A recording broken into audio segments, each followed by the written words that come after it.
നമ്മൾ വെറുതെ കളയാറുള്ള ഇതുപോലത്തെ ചകിരി കൊണ്ട് എങ്ങനെയാണ് ഇതുപോലെയുള്ള നല്ല അടിപൊളി ചകിരിച്ചോറ് ഉണ്ടാക്കുന്നത് നോക്കാം. അതിന് ആദ്യം ചകിരിയുടെ കറ കളയാൻ വേണ്ടിയിട്ട് ഒരാഴ്ചയെങ്കിലും ചകിരി ഇതുപോലെ വെള്ളത്തിൽ മുക്കി വെക്കണം. ചകിരി നല്ലോണം വെള്ളത്തിൽ താഴ്ന്നിരിക്കാൻ വേണ്ടിയിട്ട് ഇതുപോലെ വെയിറ്റുള്ള എന്തെങ്കിലും മുകളിൽ കയറ്റി വെക്കാം. ഇതിൽ ഈ ചുവന്ന കളറിൽ കാണുന്നതാണ് ചകിരിയുടെ കറ. നമ്മുടെ ചകിരി വെള്ളത്തിൽ കിടന്നതിന്റെ കറയൊക്കെ പോയിട്ട് ഈ രൂപത്തിലായിട്ടുണ്ട്. ഇത്രയും ചകിരിയാണ് നമ്മൾ ഇതിനായിട്ട് എടുത്തിട്ടുള്ളത്. അപ്പോൾ ഇനി ഇതെങ്ങനെ ചകിരിച്ചോറാക്കി മാറ്റാമെന്ന് നോക്കാം. അതിനായിട്ട് നമ്മൾ എടുത്തിട്ടുള്ള ചകിരി ഒരു ചുറ്റിക വെച്ചിട്ട് ഇതുപോലെ നന്നായിട്ട് അടിച്ചെടുക്കാം. ഇതുപോലെ ചകിരി നന്നായിട്ട് അടിച്ചെടുത്ത് കഴിഞ്ഞാൽ ഇതിൻ്റെ മുകളിൽ വരുന്ന ഈ തൊലി നമുക്ക് ആവശ്യമില്ലാത്തതാണ്. അതുപോലെ പെട്ടെന്ന് ഇളക്കിയെടുക്കാൻ കഴിയും. ചകിരിയുടെ തൊലി ഇളക്കിയെടുത്ത ശേഷം വീണ്ടും ഇതുപോലെ തന്നെ ചുറ്റിക വെച്ച് അടിക്കാം.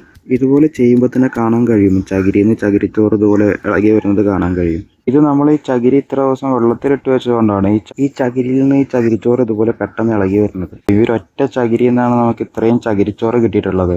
മറ്റേ ചകിരിയൊന്നും ഇതുവരെ തൊട്ടിട്ടില്ല.